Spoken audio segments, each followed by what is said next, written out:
அடுத்து ஒரு அழகான பழமொழி, அழகாய் திரிக்கப்பட்ட பழமொழி. பந்திக்கு முந்திக்கோ படைக்கு பிந்திக்கோ. இது எங்கே தெரியுமா பார்க்கலாம்? நம்ம ஒரு கல்யாணம் விருந்துனாக்க மனிதன் அவனுடைய மான மரியாதையெல்லாம் விட்டுடுறான். எப்போ தெரியுமா?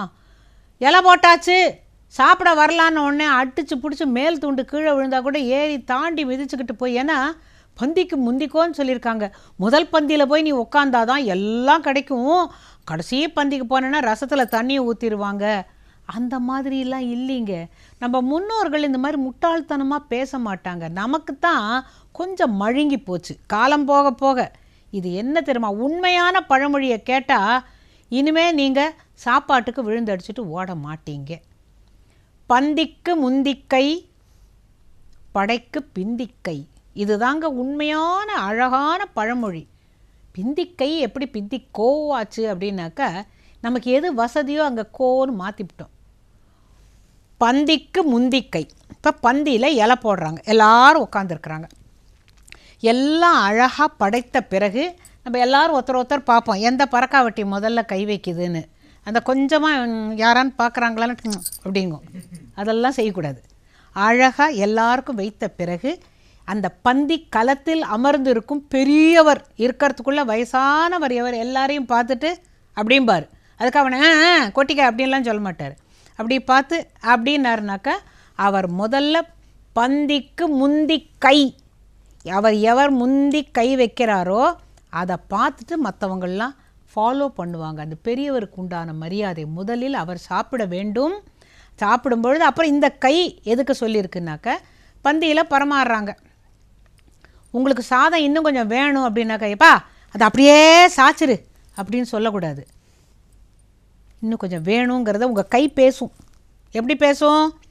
போட்டிருக்காங்கல்ல, சாதம் கொண்டாந்து போடுறாங்கல்ல அப்படின்னா போதும்னு அர்த்தம். இறைஞ்சு கத்தக்கூடாது. இது போரும்ப்பா, அடுத்து ரசத்துக்கு போட்டுக்கிறேன், இன்னும் ஒரு மலை வெட்டுறேன் அப்படியெல்லாம் பேசக்கூடாது. போதும், போதாது, இன்னும் கொஞ்சம் வேணும், கொஞ்சம் இது பாருங்க. இப்படி ஒரு குழம்பு கொண்டு வந்தால் இவ்வளோ போதும், அது பரவாயில்ல, கை பேசலாம். பந்திக்கு முந்தி கை, கை முந்தினாதான் வயிறு நிறைய நீ சாப்பிட முடியும். இந்த பெரியவங்களுக்கு மரியாதை கொடுத்து சாப்பிட்ணுங்கிறது. அதனால தான் என்ன தெரியுமா செய்வாங்க, பெரியவங்க பந்தி வந்து பிள்ளைங்களை உட்கார வைக்க மாட்டாங்க. சின்ன பிள்ளைங்களுக்கெல்லாம் முதல்லையே போட்டுருவாங்க. ஏன் தெரியுமா? அவங்க வைக்கிறதுக்குள்ளேயே அந்த பாயசத்தெல்லாம் நக்கிப்பிட்டு ஒட்டை எடுத்து சாப்பிட்டுட்டு, மாமா எனக்கு இன்னும் கொஞ்சம் பாயசம் அப்படிங்கும். அதெல்லாம் வந்து பிள்ளைங்க பண்ணலாம், பெரியவங்க பண்ணக்கூடாது. ஆக பந்திக்கு முந்திக்கை. ஓகே, இது நீங்கள் சொன்னீங்க, நாங்கள் ஒத்துக்கிறோம். அது என்ன படைக்கு பிந்திக்கை அப்படின்னா, படைக்கு பிந்திக்கோன்னா அப்புறம் நீ என்ன வீரன்? தமிழ்நாட்டில் நீ வீரனா என்னைக்கு வாழ முடியும்? புறம் முதுகு இட்டு ஓடாதவன் வீரன், நெஞ்சிலே வேலேந்தி இறந்தவன் வீரன் அப்படியெல்லாம் சொல்லியிருக்கிற பொழுது படைக்கு பிந்திக்கோவான். அதாவது எல்லாரும் செத்து போன பிறகு நான் கடைசியில் இப்படி ஒரு வேலை வச்சுக்கிட்டு நிற்பேனா? இல்லைங்க.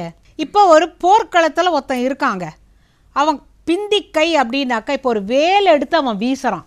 அவன் எவ்வளவுக்கு எவ்வளோ பின்னால் கையெடுத்து அப்படி விட்டான்னாக்கா அந்த வேல் போய் தைக்கும்.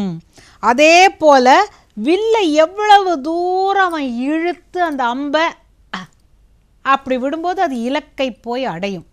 ஒரு வாழை எடுக்கிறான், இந்த வாழை எடுத்து ஓங்காமல் இப்படியே வெட்டினான்னா அது பர்த்டே கேக் மட்டும்தான் வெட்ட முடியும். அது இல்லை, இந்த வாழை நல்லா ஓங்கி அடித்தாதான் எதிராளி இறப்பான், அடிப்பான். அவன் அடித்தா நீ திருப்பி அடிக்கலாம், ஆனால் கை ஓங்க வேண்டும், கை பிந்த வேண்டும்.